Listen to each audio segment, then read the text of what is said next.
hindi ko lubos na maisip na mararanasan ko ang isang event na ganito. Dati napapanood ko lang sa TV. Hindi pa ako nakaka-attend sa isang wedding. Kaya this is my first time to attend the wedding. Kaya ang saya ko dahil sa first time ko na maka-attend, ako yung ikakasal.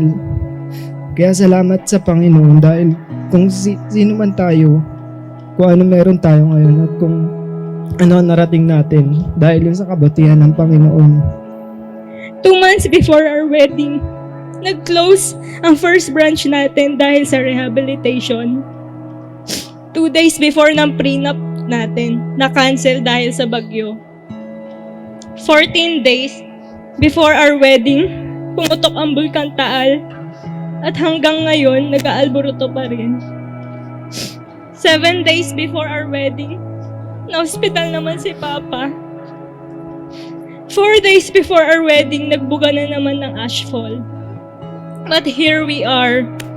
This is a manifestation that God is really alive. That God hears our prayer. Kung totoong mahal natin ang Diyos, sapagkat ang tunay na pag-ibig ay nagmumula sa Diyos. Kaya yung foundation ng ating pag-aasawa nyo ay laging yung pag-ibig na nagmumula sa Panginoon ang maging pundasyon. And of course, yung kanyang salita. Maging pundasyon ng yung pagsasama, sapagkat kung nasa ng salita ng Diyos, nandun ang kanyang presensya, nandun ang pagpapala, nandun ang karunungan, at nandun ang kapayapaan.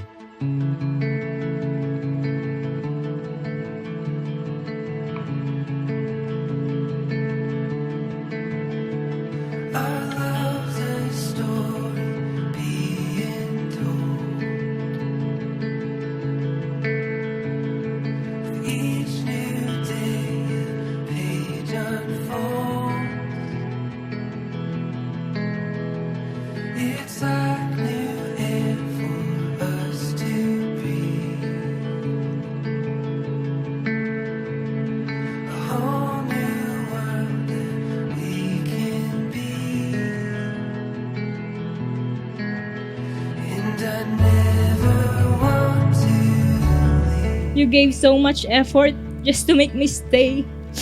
Instead, we both grow spiritually and mature enough to fight the battles in life.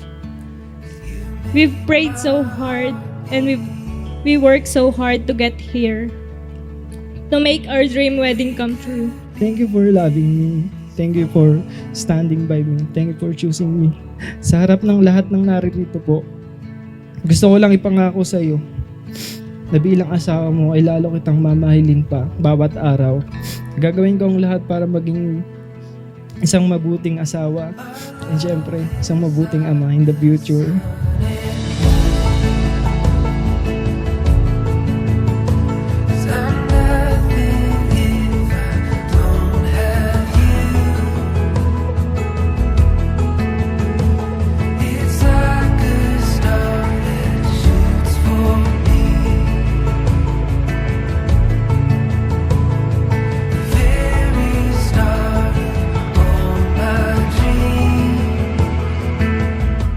Excited na ako makasama ka habang buhay. Gumising at matulog na ikaw ang katabi. Dahil mula sa araw na ito, ikaw na ang tahanan ko. Kasama ang ating magiging mga anak natin, sama-sama tayo maglingkod sa Kanya at tutuparin ang kalooban niya. I love you, my John Ronson. Love your wife, Diana Fe Dumrique Eranista.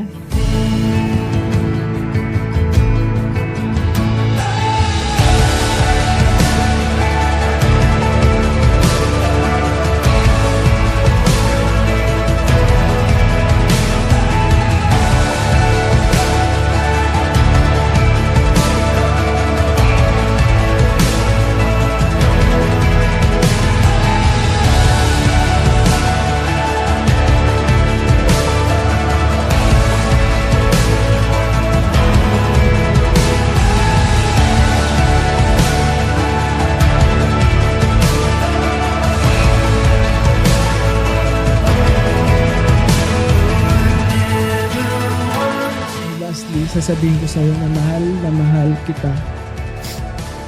And I will challenge myself para gawin ang lahat para maging masaya ka sa pagsasama natin. Gagawin ko ang lahat para ang pagsasama natin ay maging masaya at maging inspirasyon at blessing sa iba.